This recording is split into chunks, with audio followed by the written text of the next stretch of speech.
Hello, YouTubers, friends, compatriots, bootlicker shields, desolate serfs, peasants, vassals, meat sacks, terrorists. I'm Useful Idiot. Welcome. And we talk about Israel and the relationship they have with Russia. This is kind of one of those stories I really love because it shows the reality of geopolitics and the relationship between nations all over the world. And it's an alliance of convenience and an alliance that can change at any time for all kinds of reasons. And that's what this relationship with Israel and Russia, and of course the complexity of its relationship with the United States, this opportunism. And I'm not singling out Israel because all countries do this, including the United States. Our allegiances change from one minute to the next. We were friends with Russia for quite a number of years there, um, and for some reason have decided to demonize them, much as we pull out a lot of boogeymen out of a hat. I remember how surprised Iran was to be included on this axis of evil when they were actually fairly cooperative with the United States after the 9/11 attacks. So this happens all the time.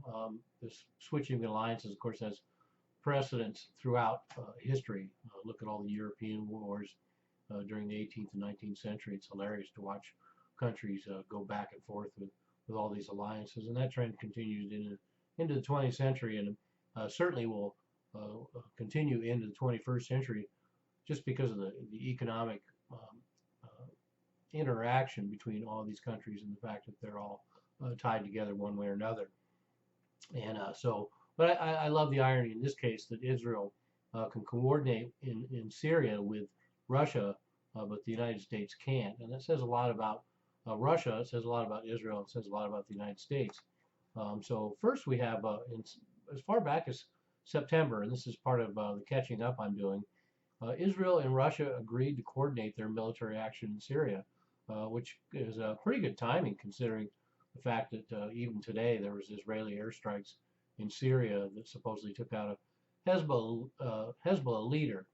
So, so not only do we have no surprise there that Netanyahu in his one-day visit to Moscow back in September that he would set this up because it's to their advantage to have anybody and everybody in Syria taking out various jihadists and all the while theoretically um, dismantling the Syrian state, because even Russia taking the side of Assad will make sure that this war continues and will continue to have a certain amount of attrition on the Syrian government and the Assad regime.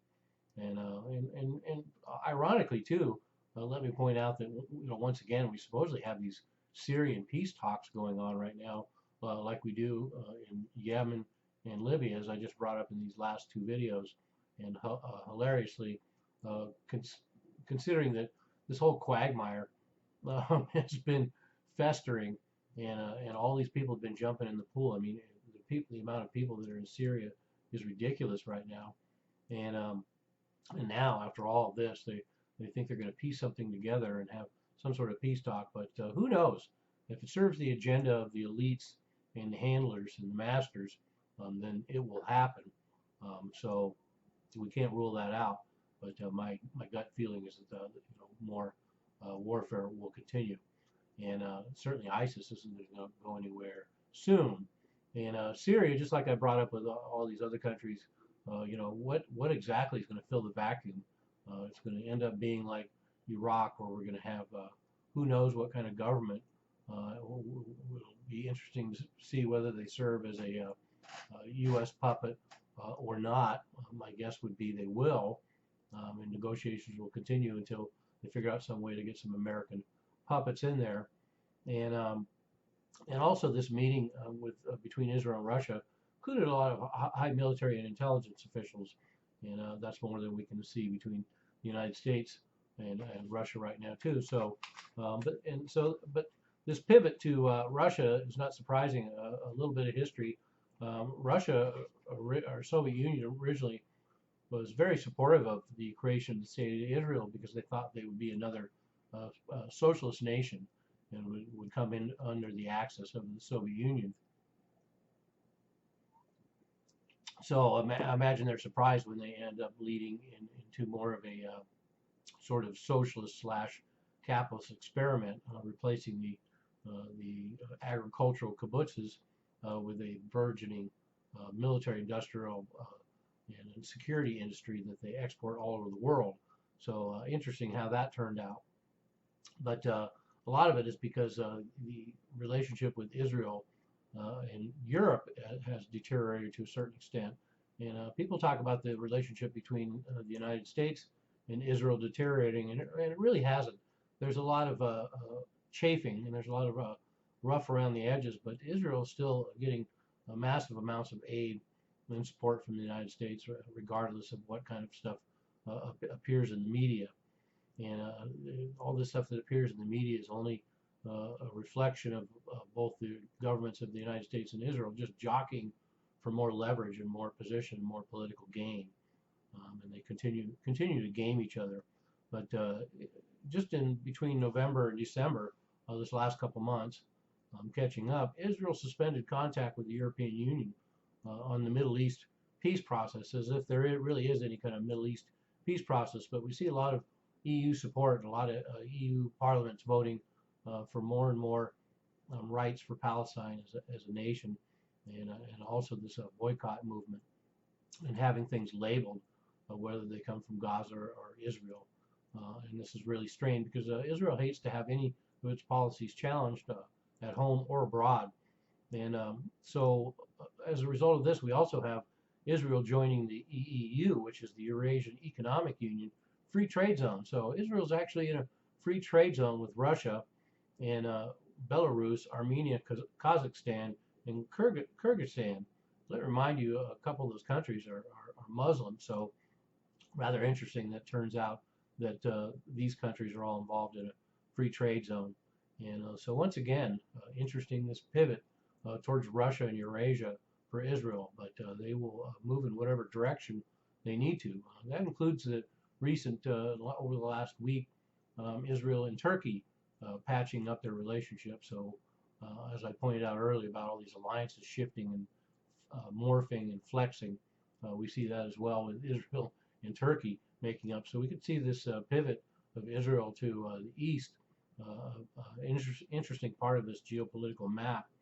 And like I say, the Israel's always had a healthy relationship with the Soviet Union and Russia. And once again, that shows the complexity. So we have the Soviet Union and Russia supplying weapons to all of Israel's so-called enemies surrounding them, including Egypt and Syria, traditionally supplying all their weapons for the last 50 some odd years.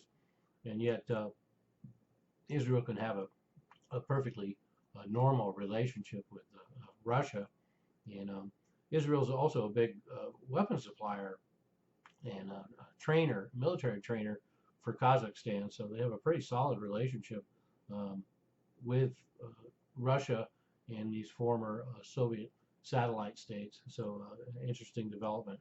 And in fact, Kazakhstan supplies 25% of Israeli oil. So that goes a long way to explaining why that relationship works out. But all this is kind of interesting, particularly in light of the fact, too, that we have Israel operating with impunity in Syria practically since these hostilities have broken out. So over several years now, and even just this last August, it wasn't reported very much, but Syria shot down an Israeli jet, and it just proves that the Israeli airstrikes are now routine, and the high profile that these events should have, it is not getting. So a Russian jet can get shot down, and we have all sorts of implications. But Syria shooting down an Israeli jet is kind of a big deal too. But not surprising that Israel would operate with impunity, and a shooting down of an Israeli jet would become rote. And 2 Israeli helicopters were shot down apparently too. And then, as I mentioned, just in this last week, we have Israeli airstrikes. So interesting now, we have Russia and Israel both conducting airstrikes in Syria along with everybody else in the party.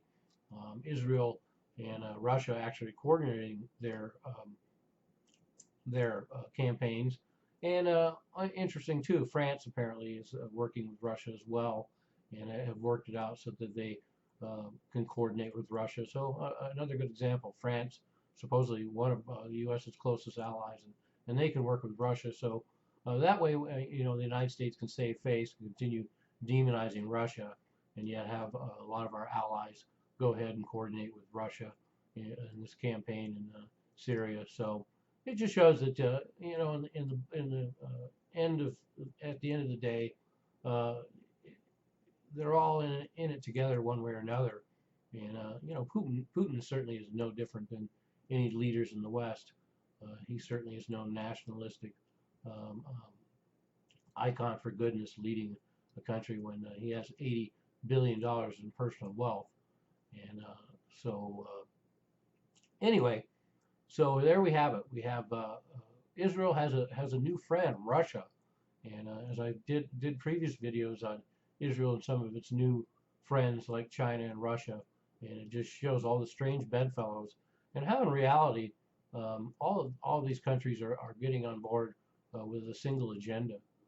I'm a useful idiot. Don't you be one too?